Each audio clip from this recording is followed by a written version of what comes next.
We'll be back from the break. You're still watching Smart Means Business, and it's time for us to head to Karibu, East Africa, for the updates coming in from the East African Community Bloc. And where we start from, we look at the court in Kenya, which has quashed betting tax, and it has put limit on gambling to five-star hotels. And the High Court has quashed laws that restricted gambling in the city to five-star hotels, with casinos and 7.5% excise duty imposed on the cash set aside by punters in their wallets for gaming. Justice Anthony Mirima said that the two laws were not subjected to public participation in breach of the Constitution, which demands community input before major decisions are to be taken. Now, the Nairobi City County Betting, Lotteries and Gaming Amendment Act of 2021 confirmed that gambling to five-star hotels was limited between 8 p.m. and 6 a.m. So it should be allowed to operate in the night till 6 a.m. in the morning. And in the second case, the judge handed gamblers a reprieve after quashing 7.5% excise duty imposed on the money that they have not set aside in their wallets for gaming. Then the excise duty was introduced through the Finance Act of 2021. Furthermore, the act compelled betting firms to withhold and forward 75 shillings out of every 1,000 Kenyan shillings that is waged regardless of whether the punter wins or loses. Then Justice Mirima said paragraphs 4B and 4D of the Excise Duty Act were unconstitutional for lack of public participation, as the Nairobi County government had defended the law, arguing that it sought to curb gambling, insisting that it had become a menace for the young and the poor. Now, the City Hall regulation limited where gambling premises can be located, stating that such businesses will only be housed within five-star hotels as rated by the Tourism Regulatory Authority. Now, this, on the other hand, also means City Hall will only issue operating permits to owners of betting, lotteries, or gaming premises who have complied with the regulations. Then furthermore, spelling an end of establishment without five-star hotels. Now, those in breach face a fine of 5 million shillings or imprisonment for a term which does not exceed 2 years or both. The betting industry has become one of the targets for sin taxes, which the government levies on goods and services that are considered harmful, costly to society, or morally suspect. Now, sports betting is popular among the youth, with some funding their gaming addiction with a stream of loans from banks and digital lenders. Now, the case was filed by the Association of Gaming Operators of Kenya through their officials Judith Kiragu, Daniel Mongeni, and Nixon Mwanji.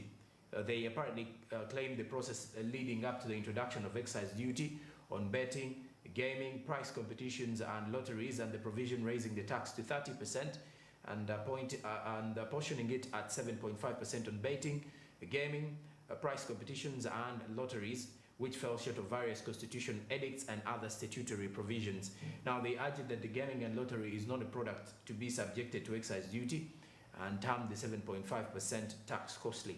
Now, the Kenya Revenue Authority defended the act, saying that there was adequate public participation before the drafting of the Finance Bill of 2021. And the taxman argued that the excise duty on tax is a consumption tax, and it is borne by the punters, collected by the punters, collected by the bookmaker. Now, Parliament also dismissed the allegations and said the amendments had the backing of the public. Now, casino is gambling has been limited to gambling has been limited to five-star hotels, and the time frame in Kenya is between 8 p.m. and 6 a.m. That is in five-star hotels in regards to the time they are supposed to be operating as the gambling casinos in there. Now, lastly, we head to the Bank of Tanzania, where it has been ordered to refloat 822 billion Tanzanian shillings tender, which is an award for banknotes reprint. The Public Procurement Appeals Authority ordered the Bank of Tanzania to restart a multi-billion shilling tender for the reprinting and supply of banknotes after noting flaws during the vetting of bidders. Now, the quasi-judicial body has discovered that all 4 international firms that were shortlisted after the pre-qualification process failed to comply with criteria that had set in the tender documents. Now, furthermore, the decision follows an appeal by the leading banknote printing firm, Miss De La Rue International Limited, that was challenging its disqualification from the lucrative deal floated by the central bank in July last year. And then the appeal arises from a pre-selection of suppliers who tend to at least have reprinting banknotes at the Bank of Tanzania sub-head office in Dar es Salaam. The bank, via the Tanzania National E-Procurement System, invited applicants to apply for the tender for reprinting banknotes at the Bank of Tanzania sub-head office in Dar es Salaam. Now, the 8 applications were received by the July 8, 2022 deadline following an evaluation. 4 applicants who were found to have complied with these particular requirements of the pre-qualification documents were later on shortlisted. The companies include MS Orel Fusli AG, then there's the MS Polska Wotonia Paparo, then there's also MS Obertha Fiducia S&S, and then also MS Giska plus different currency technology. Now, the Bank of Tanzania tender board informed that MS De La Rue that it had not been shortlisted due to its failure to meet the financial capability commitment required. Then the other reasons given for disqualification was that the company submitted a letter from its bank that lacked a commitment statement to guarantee its during tendering and execution of the tender. Then, furthermore, the company's efforts to remain in the tender also failed after an independent review panel appointed by the Bank of Tanzania rejected its application for an administrative review of the decision to disqualify it. The panel concluded the company was fairly disqualified according to the council. Now, by the commitment letter dated 27th June 2022, the Global Loan Agency Services Limited offered to extend sterling pounds of around 270 million, that is about 822 billion Tanzanian shillings, for execution of the tender. Then furthermore, the lawyer further said about 121.4 million pounds was available for utilization as the later debt.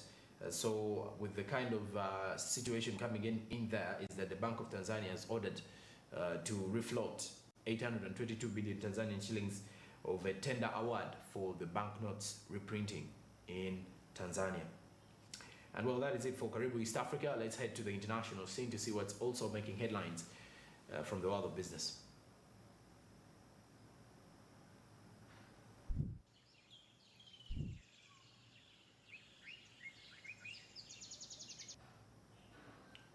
And from the international scene, we start with the International Monetary Fund report, as the IMF has noted the top 5 economies in Sub-Saharan Africa to watch out in 2023. Just when you look at the fact that Africa is looking forward to recovering from the shocks of the COVID-19 pandemic, and besides the same situation, you get to realize that there is a range of internal and external shocks that have apparently struck, such as advanced weather conditions and the Russian invasion of Ukraine, and all of which worsened already rapidly rising rates of inflation, and this is borrowing costs of 2022. Now, one may argue that the direct trade and financial linkages of Africa with Russia and Ukraine are small, but there is evidence of how the war has damaged the continent's economy through higher commodities, as well as higher food, fuel, and headline inflation across the entire continent. Regardless of these challenges, Africa still stands strong as home to some of the world's fastest growing economies.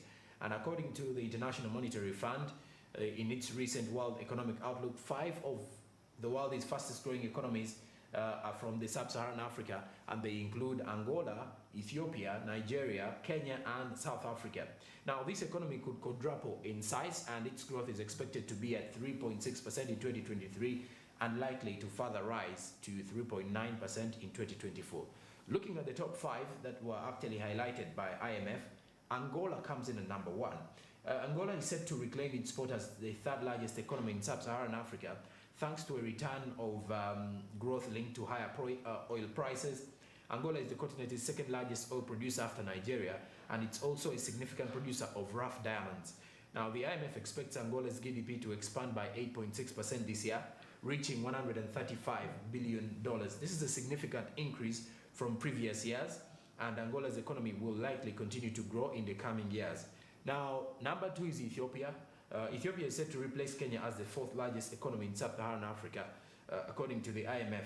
And this is due to the easing of armed conflict in the nation and the continuation of ambitious economic reform efforts, which are aimed at opening up one of Africa's fastest growing but most closed economies.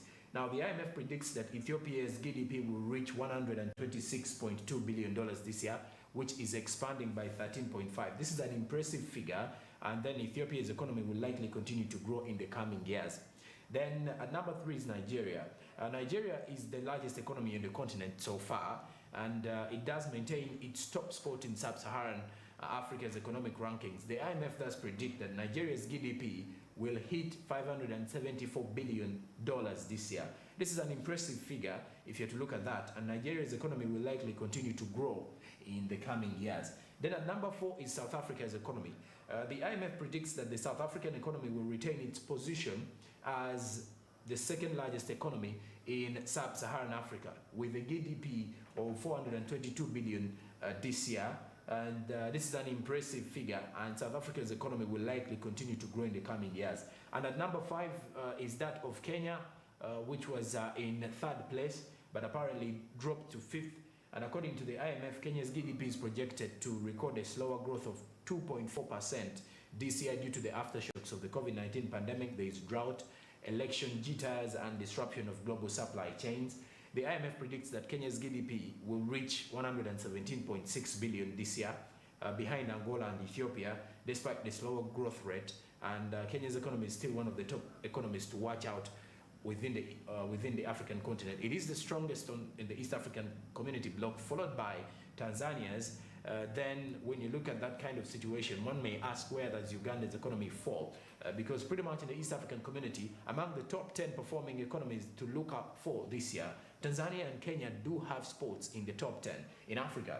Then where does this leave Uganda? A huge stay for us to at least come out in there to perform better in the next financial year, and something that the Ministry of Finance and other key private sector players have to tighten their seatbelts if we are to at least compete favorably when it comes to the global economies. Now, besides that, away from that IMF report, we head to Morocco, where the Spanish Prime Minister did visit Morocco in order to enforce cooperation after mending ties. The Prime Minister of Spain was welcomed by his Moroccan counterpart, Aziz Akanouch. Now, Pedro Sanchez and Akanouch presided over an economic forum in the capital of Rabat. The Spaniard's trip to the North African kingdom is aimed at further mending ties after a deep diplomatic crisis between the two countries was resolved last year. And as both countries seal agreements, and this did happen yesterday when they sealed agreements, the Prime Minister of Spain, Pedro Sanchez, and a dozen ministers were also set to meet up with top members of the Moroccan government on their visit in there. And Spain's Prime Minister Sanchez said that the sides also aim to completely normalize the passage of people and goods at crossing points. And on the other hand, Spain is the 3rd largest investor in Morocco, if you're to look at why it is so important for these two countries to apparently have their ties mended at the end of the day. Now, lastly, we head to Australia, where there is something coming in from there this time around, and this is according to the latest revelations from Australia that have apparently come out to say that Australia says there is no place for King Charles III on the new $5 Australian dollar notes. The central bank says the new design will honor the culture, history of the first Australians. The Australia's new $5 note will feature a design honoring the country's indigenous people, replacing the portrait of the British monarchy. That was previously on the note. There was a picture of the late Queen Elizabeth.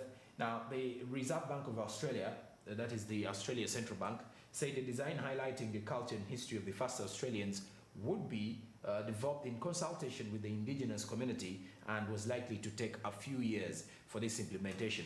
Now, the Australian Parliament will continue to appear on the other side of the banknote, according to what was revealed with this particular this particular Australian $5 note. Now, also, this new design will replace the portrait of Her Majesty Queen Elizabeth II. This is a statement that was released by the bank in Australia in a statement on the website on Thursday. Now, the decision to leave the successor King Charles III off the note means the monarchy will no longer appear on any of Australia's paper currency. The central bank said the update followed discussions with the government of Prime Minister Anthony Albanese, which supported the change. Treasurer Jim Chalmers said the change was an opportunity to strike a good balance. The British monarchy is Australia's head of state, a largely ceremonial role, but the death of Queen Elizabeth II last September sparked renewed debate about whether the country should become a republic. Now, when you look at the other situation, the current $50, that is a $35 note, features author, activist, inventor, and musician and preacher David Unaipon, who's a man from South Africa of South Australian state. Now, Albanese government is planning a landmark referendum on an Aboriginal voice to Parliament for the indigenous community. And that is it for some of the former British colonies in there trying to get more of their independence, of the fact that after the death of Queen Elizabeth, there are quite a number of changes. Some of these particular former British monarchies are trying to change in one way or the other. Now, furthermore, away from the international outlets, let's get into the press review this morning.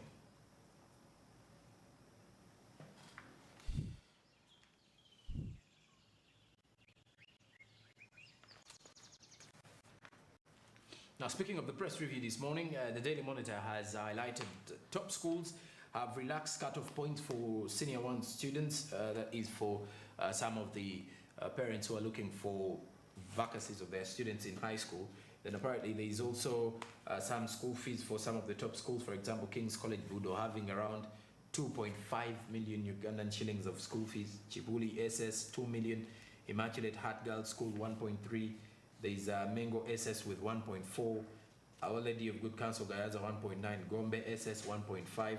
Jinja College with around 900,000 Ugandan shillings. Kawempe Muslim SS with 1.6. Barra High School with 1.8. Iganga SS with 1.2. Cheizova Girls School 847,000. Masaka SS 820,000. Wow. Schools are actually having lots of school fees. A very huge school fees cap if you're to look at this, more than even a course at university.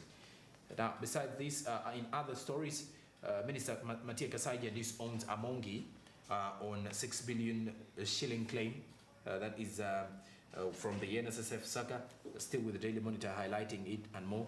Now, also on the other hand, government is set to increase pay for local councils. This is according to the Minister of Local Government, Rafael Majezi. The report is well detailed here in the Daily Monitor and all that. Then there's also a pictorial showing the Civil Aviation Management putting up a notice at the airport that you should not take pictures at airport, and this has actually sparked off public claims from everywhere, saying why is this something to be concerned about, and everyone is having their issue on that issue or on the same matter of the same particular picture that is trending on social media regarding the CES saying that it is prohibited for any kind of person to take a video or a picture while at the airport premises.